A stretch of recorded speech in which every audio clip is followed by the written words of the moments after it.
काय लिहिलंय मी? अर्थ काय याचा? इसका मतलब क्या है? सर्वात आधी डिप्रेशन म्हणजे काय? डिप्रेशन मीन्स क्या? उदासीनता। क्या कहा मैंने? उदासीनता। लगता है आप उदास हो? अभी तो दो लोगों ने हाथ ऊपर किया, उदासीनता कितने लोग ये पूछे तो। लेकिन ये उदासीनता आने के साइंस क्या है आपको कभी लगा क्या? लक्षण वाटतात? उदासीनता येण्यासाठी काही माणसाच्या अंगामध्ये लक्षण असतात। कोणती लक्षण असू शकतात ती? कोणती लक्षण असू शकतात? हा? विचार करण्यामुळे। ओके, आता मी काय लिहितोय नीट वाचा।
क्या लिखा है मैंने?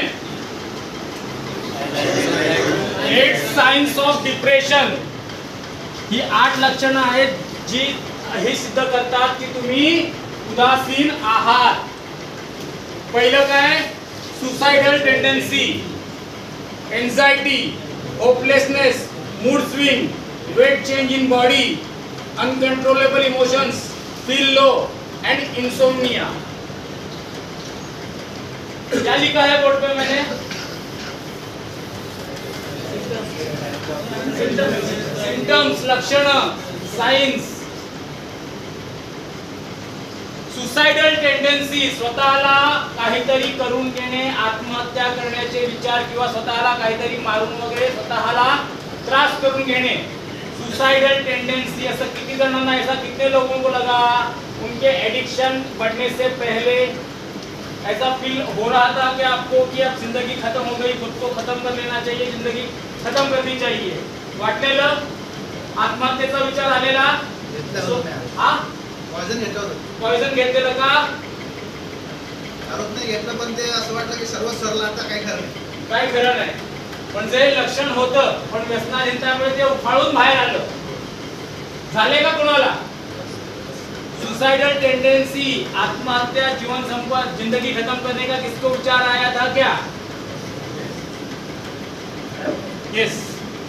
Second reason is anxiety. Anxiety means चिंता, उतावलापन, भविष्य की चिंता कि आगे कैसा होगा, क्या होगा। और मैं बार बार मेरी चिंता के लक्षण बढ़ते हैं, वो भी एक डिप्रेशन का कारण बन सकता है। होपलेसनेस, होपलेसनेस म्हणजे कसं? सेल्फ पिटी मोड में जाते। यस, होपलेसनेस म्हणजे स्वतःचा ज्या अपेक्षा असतात किंवा ज्या आशा असतात, निराशावादीपणा। निराशावादीपणा केव्हा येतो? आदमी होपलेसनेस कब बनता है, निराशावादी कब बनता है? जब उसको लगता है कि अब मैं सब कुछ हो चुका हूँ, अब मेरे पास करने के लिए कुछ नहीं बचा। It's called hopelessness. Mood swing, मुझ में मूड स्विंग्स होते हैं क्या?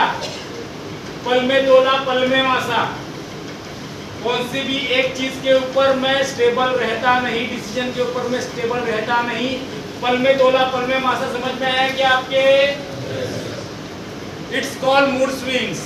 बॉडी में वेट में चेंज आना, सडनली वेट बढ़ने लगता है या कम होने लगता है, यह भी एक डिप्रेशन का कारण है। अनकंट्रोलेबल इमोशंस, अस्वस्थ करणाऱ्या भावना, अस्वस्थ करणाऱ्या भावना पण माझ्या डिप्रेशनच्या लक्षण असू शकतात. फील लो म्हणजे स्वतःला कमी वाटणं, म्हणजे फिजिकली आणि मेंटली आपण स्वतःला फील लो करतो.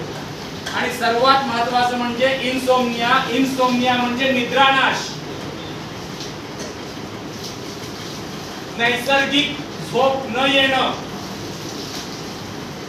जी एक नैसर्गिक मेंदूला आणि शरीराला एक आराम हवा असतो, त्याला आपण निद्रानाश म्हणतो. ही लक्षणं तुमच्यात होती का? या 8 लक्षणांपैकी किती लक्षणं तुमच्यामध्ये होती ते यायच्या आधी?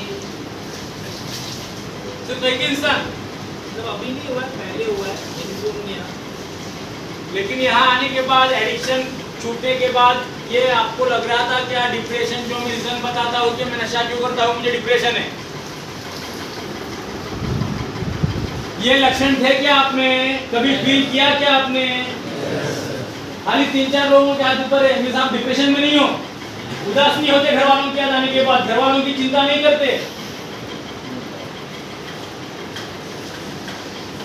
मूड स्विंग नहीं होता, तंबाकू नहीं मिला तो 2 मिनट में गुस्सा आ जाता है, 6 बजे का टाइम है, तंबाकू नहीं दिया, it's called mood swing. Passions नाही आहे, संयमच नाही आहे माझ्यामध्ये. ही लक्षणं सांगायला फार छोटी आहेत, पण ह्या लक्षणाचं मेन रूट डिप्रेशन आहे. आणि हे डिप्रेशन घालवण्यासाठी आपण सारखं रिलॅक्स आणि सारखं व्यसनाकडे वळतो. उदासीनता म्हणजे काय एकाच ह्याच्याने येत नाही, अजून ह्याच्यापेक्षा पण भरपूर लक्षणं असू शकतात. सुसाइडल टेंडन्सी म्हणजे आत्महत्येचे विचार येणं, स्वतःला हार्म करून घेणं आणि त्याचा प्रयत्न करणं, हे पण डिप्रेशनचं कारण आहे, उदासीनतेचं. कारण की मला योग्य मेंटली स्टेबल होऊन काय करायचंय, काय निर्णय घ्यायचा आहे, हा हिंदी का मराठी कंटिन्यू करू? कभी कभी ऐसी स्टेज आते है, कभी कभी जिंदगी में ऐसी स्टेज आती है कि आदमी बोलता है कि अब सब खत्म हो गया, अब जीने में मतलब ही नहीं, मेरे बारे में कोई सोचता ही नहीं है, मैं इतना कर रहा हूं, सबके लिए कर रहा हूं, लेकिन कोई मुझे समझ नहीं ले रहा. और सुसाइडल टेंडेंसी कब बनती है? जब चीजें मेरे खिलाफ जाती है, जैसा मैं चाहता हूं वैसा नहीं होता, और खुद को मैं लो फील करने लगता हूं. ये जो चैन है सब एक से कनेक्टेड है. होपलेसनेस, मैं निराश हो चुका हूं, मैंने पूरी आशा छोड़ दी है, चिंता मुझे सताती है, मूड स्विंग होता है. ये तो फिजिकल है, वजन कम होना या बढ़ना. इसका मतलब डिप्रेशन में मेरा खान सेल्फ रूटीन के ऊपर फोकस नहीं रहता. खाया तो मैं खाने ही लगता हूँ, नहीं तो मुझे 3-3, 4-4 दिन भूख ही नहीं लगती. ऐसा हुआ है क्या? सिर्फ खाता ही रहता हूँ, नहीं तो ऐसा रहता है कि 8-8 दिन खाना नहीं मिला तो भी चलेगा. बोलिए, हुआ है आपके साथ? खाने के वक्त कंट्रोल नहीं रहता, कितना खाना है और कहाँ रुकना है ये मुझे पता नहीं रहता, और उसका विपरीत परिणाम मेरे वजन के ऊपर होता है. अनकंट्रोलेबल इमोशंस, गड़बड़ शुरू यहाँ से होती है. जो अपना लास्ट ग्रुप गड़बड़ का हुआ था ना, गड़बड़ शुरू यहाँ से होती है. कहाँ से? जिन भावनाओं के ऊपर मैं नियंत्रण नहीं रह सकता, गड़बड़ वहीं से शुरू होती है. ये जो 8 साइंस है ना, ये सब एक से कनेक्टेड है दोस्तों. मैं क्या कह रहा हूँ, अलग नहीं है. मी काय सांगते लक्षात येते का? खाना खाना है तो पानी पीना है. क्या सिर्फ खाना खा के मैं जी सकता हूँ? खाना बनाने के लिए भी पानी डालना पड़ता है, तेल डालना पड़ता है, सब कुछ माल मसाला डालना पड़ता है, तब वो जाके खाना बनता है. तो डिप्रेशन के जो 8 लक्षण हैं, ये सब अपने नेचर से, अपने स्वभाव से कनेक्टेड है. कितने लोगों को निद्रानाश म्हणजे व्यसन न केल्यावर झोप यायची नाही. नशा नहीं किया तो मुझे नींद नहीं आती, लेकिन मैं नशा करता हूँ, एक क्वार्टर मारता हूँ, एक स्नॉट मारता हूँ, एक पफ मारता हूँ, मुझे नींद आती है. It's called insomnia. तब आपको क्या लगता था कि मैं नशा करूंगा तो नींद आएगी, आज जहां आपको नशा नहीं मिल रहा लेकिन मेडिसिन मिल रही है, लेकिन नींद बराबर आ रही है कि नहीं? लेकिन ये मेडिसिन हमें कंटिन्यू नहीं करनी, क्योंकि हमको मेडिसिन के ऊपर डिपेंडेंट नहीं बनना है।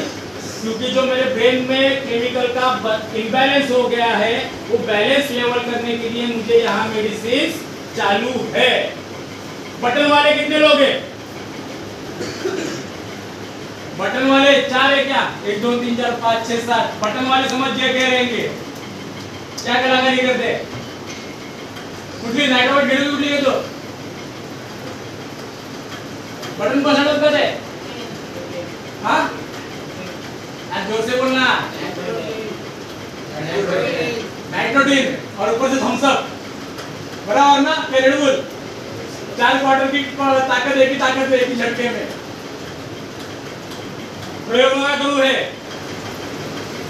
ऐकून प्रयोग करू नका। इथे जे पण शेअर करा, चांगल्या गोष्टी शेअर करा। निद्रा नाश, इथे आल्यानंतर निद्रा नाशाचा प्रॉब्लेम किती लोकांना होता? किती जणांचे हेलिकॉप्टर उडालेले, हेलोसिनेशन गेलेले, मध्ये गेलेले, का झालं सर्व हे? हम सब नशा करने के लिए क्या रीजन बताते हैं? डिप्रेशन में हूँ, टेंशन में हूँ, प्रॉब्लम में हूँ, रिलैक्स लगता है, चिल आउट होता हूँ। लेकिन जब मेरे नशे का कंजम्पशन बढ़ने लगा तो ये सिम्टम्स मुझ में थोड़ा क्यों नहीं होता? दिख रहे थे कि नहीं दिख रहे थे? दिख रहे थे कि नहीं दिख रहे थे? आपको भी कभी कभी ऐसा महसूस हुआ रहेगा कि नहीं ये कुछ तो गड़बड़ हो रही है, लेकिन मैं मैनेज कर लूंगा, कंट्रोल कर लूंगा। मैं अपने सेशन में कहता हूं कौन से भी बीमारी का जो असर रहता है वो सबसे पहले हमारे नींद के ऊपर होता है। एक बंदे ने अपने आईटी सेक्टर के बंदे वाले ने पूछा था, sleeping disorder, sleeping disorder is the symptom of insomnia. जो नींद आनी चाहिए वो नींद मुझे आती नाही। ज्या प्रकारे मला झोप आली पाहिजे नैसर्गिकरित्या, दिवसभर मेहनत करून काम करून रात्री शेतकरी कसा आरामात झोपलेला असतो, त्याला पडल्या झोप लागते की नाही, पण तसं माझ्या बाबतीत घडत नाही, कारण की ते लक्षण माझ्या व्यसनाची आणि माझ्या डिप्रेशनशी कनेक्टेड आहे।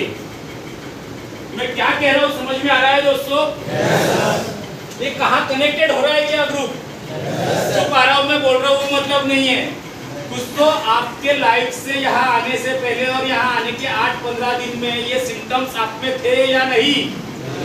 अगर आप अभी ये सोच रहे हो कि मुझे खाना जा रहा है, नींद आ रही है, मेरा वेट परफेक्ट है, तो इस कॉन्फिडेंस में मत रही है। ये सब इम्प्रूवमेंट इसलिए हो रही है क्योंकि आप सेल्फ रूटीन, एक रूटीन है आपका, सेल्फ केयर है, टाइम पे खाना जा रहा है, टाइम पे योगा हो रहा है और टाइम पे मेडिसिन जा रही है, इसलिए आप स्टेबल हो। अगर ये स्टेबिलिटी आपको कंटिन्यू करनी है तो बाहर जाने के बाद भी आपको ये रूटीन करना होगा। घर में लोग कितने बजे उठते थे? रात में सोने का टाइम ही नहीं था। रात में सोने का टाइम था क्या? लोगों का जब सुबह होता था तब मेरी रात होती थी, और लोगों की जब शाम होती थी तो मेरा दिन निकलता था। ऐसे कितने लोग थे? और उठते ही सबसे पहले मुझे मेरी प्यारी चीज याद आती थी। बाकी दुनिया गई भाड़ में, उसका मैं कैसा मैनेज करूंगा, उसकी चिंता आती थी कि नहीं? पहले नींद नहीं आती थी, नींद आती थी थोड़ी बहुत। उठने के बाद सबसे पहले चिंता क्या सताती थी कि आज का दिन कैसे निकाला जाए, और जुगाड़ का अगर झोल नहीं होता था तो निराशावादी अब कैसे करेंगे, होता था कि नहीं? सबको टोपी पहना के हो चुकी है, अब कोई भी नहीं बचा। निराशा वाटायची की नाही? मग निराशा वाटल्यानंतर मूड स्विंग, पल में तोला पल में माशा, गुस्सा, ब्लेम, झोल करने का दिमाग, कहाँ हाथ मारेंगे, कहाँ झोल करेंगे, कहाँ हाथ चोरी करेंगे। मूड स्विंग्स, गलत गलत विचार दिमाग में आते हैं या नहीं? और जब भावनाएं पूरी तरह अनकंट्रोलेबल हो जाती है तो क्या होता है? भावना अनकंट्रोलेबल म्हणजे तुमच्या नियंत्रणात राहत नाहीत, वाहवत जाता, तेव्हा काय होतं? तुम्ही परिणामांचा विचार न करता कुठलेही काम करायला तयार होता। हुआ था? मैं जो कह रहा हूं आपके समझ में आ रहा है या नहीं? या चुप ये बोलना इसलिए बोल रहे हो? जब मैंने शुरू में पूछा कि कितने लोगों को डिप्रेशन फील होता है, खाली 3-4 बंदों ने हाथ ऊपर किया, लेकिन अभी हमने थोड़ी बहुत चिड़फाड़ की है, थोड़ी बहुत। तो कितने लोगों को लगता है कि ये लक्ष्मण मुझ में थे और अभी भी थोड़े क्यों ना होते की है? कितने लोगों को लगता है जेन्युइनली? तो क्या करना है उसके लिए? हाथ ऊपर तो आपने कर दिए, लेकिन उसके लिए क्या करना है? How to handle depression. मुझे डिप्रेशन को कैसे मैनेज करना है? डिप्रेशन मैनेजमेंट के लिए अपना ग्रुप होने वाला है। दिवाली के बाद हम एक ऐसे टॉपिक से लेवल टू पॉइंट जाएंगे जो आपको सब समझ में आए। दिवाली हम लोगों के लिए नया साल रहता है, इसलिए मैं दिवाली तक थोड़ा बहुत ऐसा वैसा ग्रुप सेशन ले रहा हूँ, लेकिन वो आपको ग्रुप सेशन समझ में आ रहे हैं या नहीं आ रहे? कुठेतरी पडतायत की नाही? का पटत नाहीयेत? टाइमपास दिन निकल रहे बस। किती जणांना रात्री घरातल्यांची आठवण आल्यानंतर चिंता वाटते कि अभी आने वाले दिनों में मेरे फैमिली का क्या होगा, मेरा कैसा होगा? कितने लोगों को लगता है? कितने लोगों को अपने फैमिली की, माँ बाप की, बीवी बच्चों की चिंता है? ये चिंता कैसे दूर हो सकती है? क्या रहेंगे?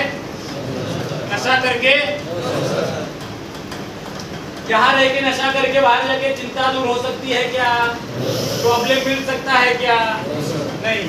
लेकिन अगर आप सही रहते हो तो आधी चिंता, आधे फैमिली के प्रॉब्लम उधर ही शॉर्ट आउट हो जाते हैं। अगर आप एक सोबर सीधी लाइफ जीते हो तो आपके फैमिली की आधी बीमारी, आधे प्रॉब्लम्स उधर ही निकल जाएंगे। अगर आप अच्छी जिंदगी, एक अच्छी सोबर लाइफ जीना चाहते हो तो आधी आपके घर में जो आधे प्रॉब्लम है, आधे बीमारी है, वो आपके नशे की वजह से है, लेकिन ये मैं एक्सेप्ट ही नहीं करता। कितने लोगों को लगता है कि मेरे नशे की वजह से आधे प्रॉब्लम मेरे घर में क्रिएट हुए हैं? आप बुरे नहीं हो, लेकिन आपके नशे की वजह से जो आपका बिहेवियर सब बदलता है, उसे आपको बदलना है। तो ये चिंता करना छोड़ दो कि आगे कैसा होगा। ये अभी सोचो कि अभी मैं रुका हूँ, मुझे टिका रहना जरूरी है, और मैं टिक के रहूंगा तो मेरी फैमिली बहुत खुश रहेगी। आने वाला सबसे बड़ा त्योहार है महाराष्ट्र का दिवाली। सब लोग अपने घर में धनतेरस, वसुबारस पूजा करते हैं, लक्ष्मी पूजा करते हैं, पाड़वा करते हैं, भाऊबीज करते हैं। सोचिए आपके बगैर आपके घर में दिवाली का क्या माहौल रहेगा? बच्चे खुश रहेंगे, बीवी खुश रहेगी, वो भी चिंता में रहेगी, अरे इस साल तो दिवाली है, ऐसी है, लेकिन अगली दिवाली मैं अपने बीवी के साथ, अपने भाई के साथ, अपने बच्चे के साथ, अपने पति के साथ अच्छी तरह से सेलिब्रेट करूँ। भविष्य की चिंता उनको भी है, जैसी चिंता आप कर रहे हैं। वाटतं का असं? दिवाळीला मी नाहीये इथे, पण दिवाळीला आपण किती दिवे लावले त्याआधी ते पण जरा आठवा। किती त्रास दिलाय लक्ष्मी पूजनाला दारू पिऊन घरी, पाडव्याला बहिणीला शिव्या घातल्या दारू पिऊन, आठवा जरा। धनतेरसला घरात दारू प्यायला, उडी प्यायला पैसे चोरलेत, गेले असेल का? कोण मान्य करणार नाही, पण जरा आठवा। त्यामुळे जर का दिवाळी घरातल्यांबरोबर सुखाने आणि आनंदाने से अगर दिवाली सेलिब्रेट करनी है तो सबसे पहले ये जो चिंता है कि कैसा होगा, ये चिंता दूर हो गई तो आपकी आज जिंदगी की दिवाली ही दिवाली है। दिवाली जिंदगी में आगे बहुत आने वाली है, लेकिन वो दिवाली सेलिब्रेट करने के लिए आप जिंदा रहना जरूरी है। हमको एक ये दिवाली तो ऐसी है, लेकिन अगली दिवाली साथ में सेलिब्रेट करेंगे। जिनका डिस्चार्ज है वो जाए, लेकिन जाते वक्त यहाँ किसी का दिल दुखा के ना जाए कि मैं दिवाली के लिए डिस्चार्ज लेके जा रहा हूँ, क्योंकि आपका ये बात भी सामने वाले पेशेंट को थोड़ा मेंटली रिप्रेस कर सकता है। डिप्रेशन, अरे इसका तो डिस्चार्ज हो गया, मेरा कैसा होगा? फिर वो स्टेबल हुआ बंदा फिर से डिप्रेशन में जा सकता है। जिनका डिस्चार्ज है वो घर में हंसी खुशी जाए, सेलिब्रेट करे और खुद के मूड स्विंग के ऊपर, अनकंट्रोलेबल इमोशंस, होपलेसनेस अभी भी मुझ में है. ज्या लोकांचे डिस्चार्ज असतील ते हसत हसत जातील, सर्वांना भेटून गाळा भेट करून जातील. जावा, पण समोरच्या व्यक्ती परत डिप्रेस होऊन दुखावेल अशा रीतीने जाऊ नका. सर्वांना डिस्चार्ज घेऊन जायचंच आहे. सबको डिस्चार्ज लेके जाना ही है, लेकिन खुद अपने आप से पूछो कि इससे पहले दिवाली में मैंने कितने दिवाली उड़ाए घर वालों में. अगर उसका थोड़ा बहुत भी रियलाइजेशन आएगा ना, तो भी आपके लाइफ का एक सुपर लाइफ का टर्निंग पॉइंट रह सकता है दोस्तों. स्वतःला विचारा, खुद को पूछिए कि मेरे घर वाले डिस्चार्ज लेने नहीं आ रहे, तो मैंने क्या कारण किए इसलिए घर वाले खुद भी दुखी है और मैं भी दुखी हूँ. बहुत सारे लोग आश लगा के बैठे रहेंगे कि आएंगे दिवाली से पहले लेके जाएंगे, मेरे बिना दिवाली की पूजा होती नहीं, मेरे बिना दुकान की पूजा होती नहीं, खेती की पूजा होती नहीं. खेती दुकान पूजा इंपॉर्टेंट नहीं है, आप सीधा रहना, स्टेबल रहना इंपॉर्टेंट है. ये चिंता उनको भी है और आपको चिंता ये है कि मैं यहाँ से कैसे निकलूंगा. लेकिन उसकी चिंता कीजिए कि मुझे बाहर जाने के बाद घर वालों को उसी चिंता में फिर चिंताग्रस्त नहीं करना है जिनके वजह से वो होते हैं. मी सांगतोय ते कुठे कनेक्ट होते का मठ्यासारखे बसलाय. तो सबसे पहली ये चिंता है कि मुझे अब आगे अच्छा रहूंगा, तो मेरी आधी चिंता उधर ही खत्म हो जाए. निराशावादीपणा, किती लोकांना निराशावादीपणा सारखं वाटतं, निराशावादी वाटतं. का वाटतं? भाई समजत नाही, समजत नाही. अति महत्वाकांक्षी होतो आपण, आणि जेव्हा महत्वाकांक्षा पूर्णत्वात येत नाही तेव्हा आपण निराशावादी सारखं वागायला लागतो. आपले दिवस असे समोर दिसतात. उद्या काय होते, आज काय करू लागून, मनात काय आहे हे काही वाटत नाही. मागचा पास जो आहे, भूतकाळ तुमच्या हातात आहे का?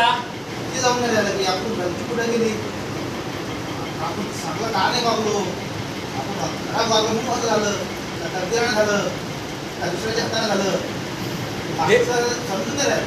हे समजणं पण महत्वाचं आहे. हे तुम्हाला एवढं समजतंय की भूतकाळात जे माझे निर्णय चुकले, मी असं का झालो, असं काय झालो, या गोष्टींचं महत्व कळणं पण रिकव्हरी मध्ये फार इम्पॉर्टंट असतं. आणि मी तुम्हाला एक गोष्ट विचारतो, तुम्ही मागे जाऊन भूतकाळ बदलू शकता का? नाही ना, तिथे जाऊन नाही राहिलं. जाणार, पण तुम्ही जास्त भूतकाळावरती फोकस करताय, नाहीतर भविष्याचा विचार करताय, वर्तमानाचा विचार करताय का तुम्ही? भविष्याचा विचार काहीच नाही करत, कारण की काम करणं शेती आहे घरी. जो माणूस भूतकाळात राहतो तो वर्तमानाचा आणि भविष्याचा विचार करत नाही, आणि भूतकाळाला कोसत स्वतः पण स्वतःला कोसत राहतो. भूतकाळ तुम्ही बदलू शकता का? चुकलेले निर्णय बदलू शकता का? जे तुम्हाला फायदा नुकसान झालं, जी माणसं लहान झाली ते त्यांना तुम्ही बदलू शकता, पण त्यासाठी तुम्हाला स्वतःला बदलणं गरजेचं आहे. सुरुवात मला स्वतःपासून करायची आहे. सुरुवात मला कोणापासून करायची आहे? स्वतःपासून. स्वतः जेव्हा मी बदलायला लागेन तेव्हा माझे विचार बदलतील. विचार बदलल्यानंतर माझं वर्तन बदलेल, आणि माझं वर्तन बदलल्यानंतर जेव्हा मी एक स्टेबल आणि चांगले सकारात्मक विचार करेन तेव्हा मला योग्य दिशा मिळेल. इतके दिवस मी योग्य दिशा मध्ये होतो का? योग्य दिशेमध्ये, योग्य निर्णयामध्ये होतो का? आणि इतके दिवस मी ऐकण्याच्या मनस्थितीत होतो का? ऐकलं सर्वच नाही, घरच्यांचं ऐकलं, अंतर्मनापासून ऐकलं का? ऐकलं. हा सांगते, हा हा हा हा ऐकावे जनाचे, करावे मनाचे, हे आपल्यासारख्या माणसाला अतिशहाणपणा म्हणतात. आणि हा अतिशहाणपणा स्वभाव दोष तर असतो, पण व्यसनामुळे त्याला आपण अजून खत पाणी घालतो. मी सर्वांचं ऐकतोय तरी पण होत नाहीये, निराशावादीपणा. सर्वांचं ऐकावं, पण जे योग्य आहे तोच निर्णय घ्यावा. आपल्यासारखे माणसं भावनिक असतात. काय असतात? भावनिक. परिणामांचा विचार करत नाही आपण. म्हणजे तिथे आपल्याला दिसतोय की खड्डा आहे आणि मी पडणार आहे, तरी पण आपण परिणाम बघत नाही. पण भावनिक असल्यामुळे आपण परिणाम दिसत असून आपण ते वर्तन करतो. भूतकाळाला दोष दिल्यामुळे माझं भविष्य बदलणार आहे का? नाही. उलट अतिविचार करून करून मी अवदासीनता शेवटी मी ह्या सर्व गोष्टी माझ्यात घडतात आणि मी व्यसनाच्या अजून अधीन जातो. तसा विचार नाही नशा केली. मग ते योगायोगाने लगन कार्यात थोडे घेतली गेली हा सुरुवातले. हा त्याच्यानंतर मग 2-3 महिन्यानं एकदा पुन्हा घेतली. हा भरून काढायचा 2 दिवसात. या तुमची घरी समजा जवळपास 10 वर्षापासून पिऊन राहिलो. हा आता मागून मागून मग तुला असा नाद लागला देशीचा बॉक्स मी घरी आणतो. देशी तुला दुपाराला कधी जाऊ नाही बॉक्सच घरी आणतो. बॉक्सच घरी. शेतकरी आहेत का? शेतकरी आहे, कष्टकार 15 एकर शेती आहे माझ्याजवळ.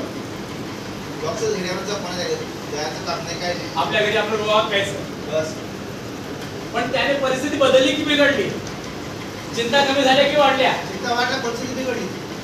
झोप बेचैनी झाली की नाही झाली? झोप तर 4 वजन कमी जास्त झालं की नाही झालं? 3 वर्षापासून गोळ्या घालतात. आत्महत्येचे विचार आले की नाही आले? एकदा केलं पोराला घेतलं होतं देशात आम्ही. म्हणजे हे सर्व लक्षणं कसली आहेत? उदासीनपणा. म्हणजे हे सर्व लक्षणं तुमच्यात आहेत. आपण त्याच्यावरती काम करूया. आणि तुम्ही ओपनली बोलताय, मला बरं वाटतं. बोलायला पण हिंमत लागते जे आपण केलंय. जाऊनच नाही राहिलं ना. बरोबर आहे, कारण की तुम्ही त्या दारात जाऊन परत आला आहात. म्हणजे तुम्हाला हे जे आयुष्य भेटलंय हे बोनस आयुष्य आहे. आणि हा या आयुष्याचा तुम्हाला फायदा करून घ्यायचा. आता इथं आल्यावर असं वाटतंय की आपण घरी काही जा. हा विचार मला येत असतो. मागचाच विचार येते. त्याच्यावरती पण काम करूया आपण. मुलं किती आहेत तुम्हाला? मला 2 बायका झाल्या, 4 मुलं झालेत. त्यातले 1 बायको 2 मुलं वारली. मोठा मुलगा 22 वर्षाचा आहे, तो पुण्यात आहे. ठीक आहे, करूया आपण त्याच्यावर. तुमचा पहिला ग्रुप आहे ना हा? हो. तुमच्या ग्रुपमध्ये तुम्ही शेतकरी आपण बोलूया तुमच्या. हे मला तुमच्याशी पर्सनली बोलायला आवडेल. नंतर बोलेन तुमच्या. आणखी ह्या सेंटरमध्ये हा पहिला व्यक्ती भेटला. पहिल्या ग्रुपमध्ये पहिल्या सिटिंगमध्ये ह्या गोष्टी ऍक्सेप्ट करणं महत्वाचं नाहीये, पण तो सर्वाइव्ह जे करतोय ते सांगतोय. आपल्यासारख्या लोकांच्या हम जैसे लोगों के चेहरे के ऊपर मास्क बहुत रहते हैं. हम अपने असलियत सामने आने देते नहीं. ये भी मेरे रिकवरी में प्रॉब्लम है. कसं असतं माहितीये का, जेव्हा काउन्सिलिंग मध्ये आणि ग्रुप सेशन मध्ये काही काही गोष्टी मला कनेक्टेड होतात ना, तेव्हा माणसाला वाटतं रे ह्या गोष्टी माझ्यावर घडतायत.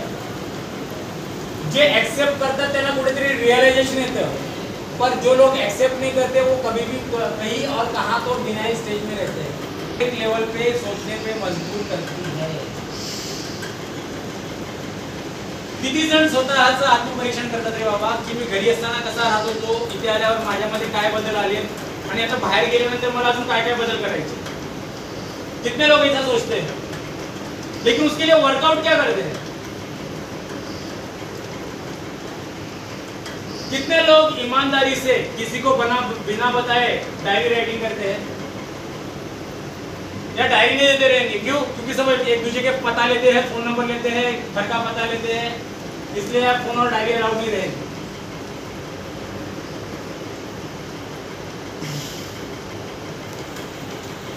लक्षणों का मैं शिकार हूँ था और आगे फिर से अगर गड़बड़ हुई है लक्षण फिर से मुझ में आ सकते हैं. कोई भी बीमारी का लक्षण सबसे पहले स्लीपिंग डिसऑर्डर रहता है. जहाँ स्लीपिंग डिसऑर्डर चालू हुई, जहाँ नींद पूरा नहीं होता, वहां से आदमी की गड़बड़ शुरू होती है.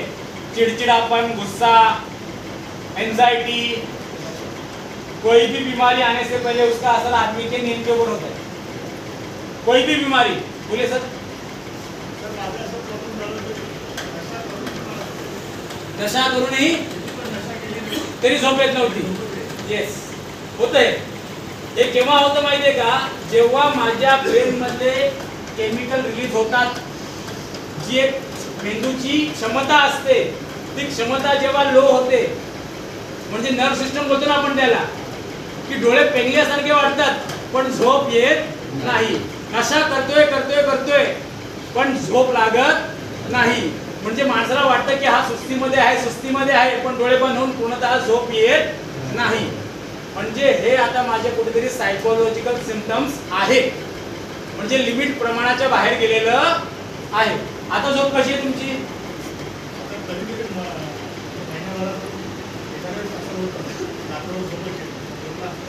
पण विचार काय येतात? चिंता, एन्झायटी, सगळे विचार येतात. तर ह्याच्यावरती आता जे तुम्हाला मेडिसिन चालू आहे, आधी हे किती दिवसाची फ्रिक्वेन्सी होती?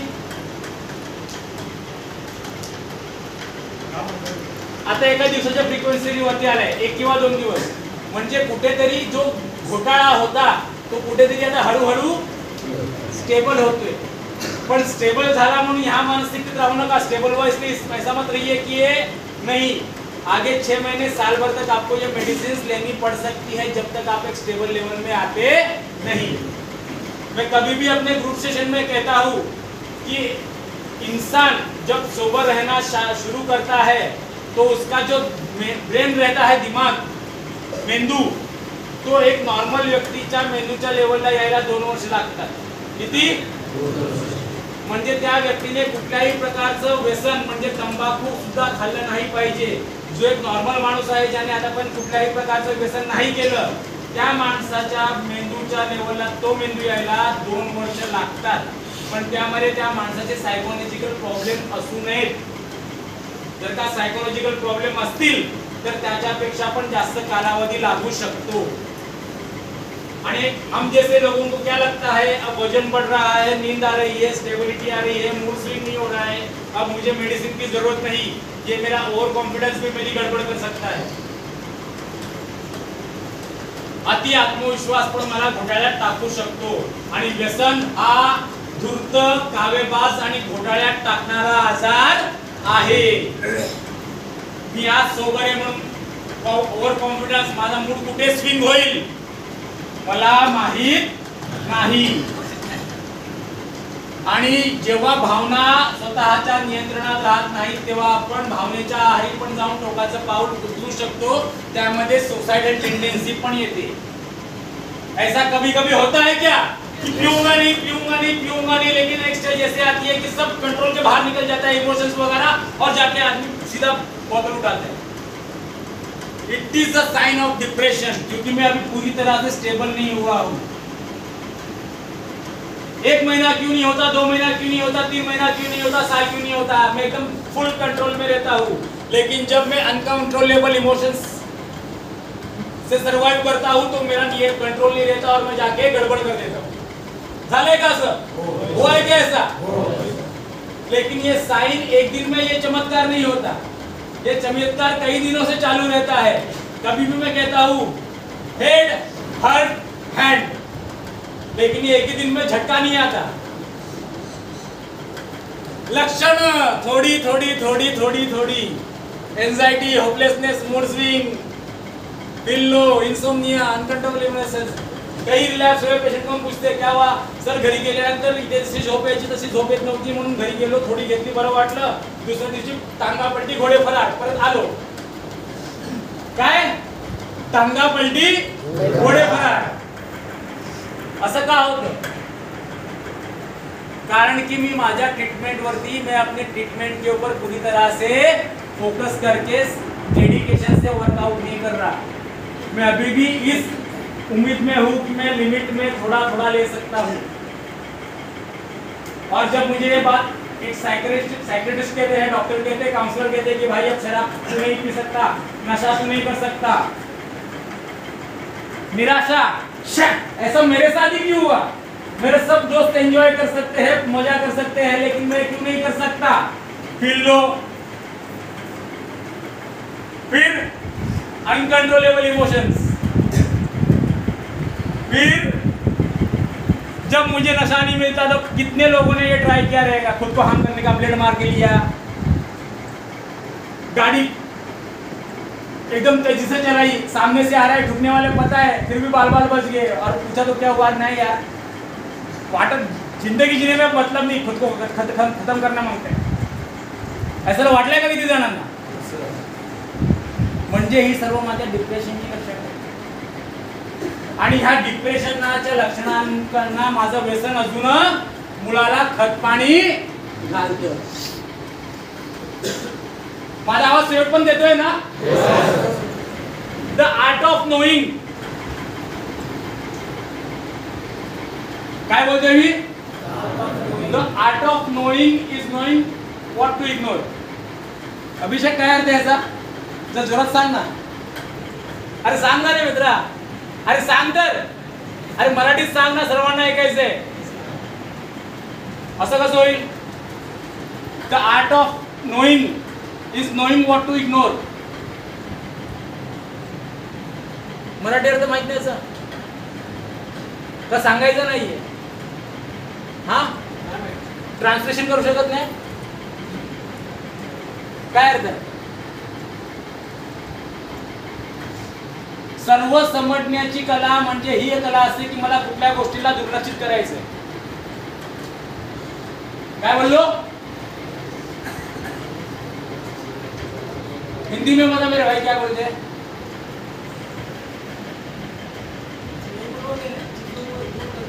सर्व समजून घ्यायची कला म्हणजे खरं समजण्याची ती कला असते की कुठल्या गोष्टीला मला दुर्लक्ष करायचंय, इग्नोर करायचंय. पण मी कुठल्या मानसिकतेत असतो? I know everything. अगर मुझे सब पता रहता, सब समझ में आता था, तो मैं आज यहाँ नहीं रहता था, क्योंकि मुझे इग्नोर करने नहीं आया. शेवटपर्यंत आवाज येतोय ना? मी काय बोलतोय ते पटतंय का? पटत नसेल तर सांगा, पटत नाहीये, ग्रुप पॅक करतो मी. पण स्वतःला कुठेतरी ब्रॅकेट मध्ये बघा. 8 साइंस ऑफ डिप्रेशन. कुछ तो गड़बड़ है. आखिरी ग्रुप अपना गड़बड़ पे था, और गड़बड़ के लक्षण कंपैरिजन, फील लो, ये क्या हुआ, कैसे हुआ, क्यों हुआ, कब हुआ, जाने भी तो छोड़ो. और आगे राजेश खन्ना का गाना है ना, अमर प्रेम का. हाँ, अमर प्रेमी ना, ये क्या हुआ. किती जणांच्या दिवाळीच्या आधी डिस्चार्ज आहे माहित नाही. किती जण आशेवरती आहेत की डिस्चार्ज भेटणार आहे? आशेवर, आशा की किरण, आशेवर. ओके, चांगली गोष्ट. जावा, प्रत्येकाने आपल्या, हर लोगों ने अपने घर जाना चाहिए, घर वालों के साथ दिवाली सेलिब्रेट करनी चाहिए, अच्छी बात है. लेकिन जो गलतियां मैंने इससे पहले की है वो गलतियां मुझे दोहरानी नहीं है दोस्तों. ये तो दिवाली की जगह घर में कुछ और ही माहौल हो सकता है.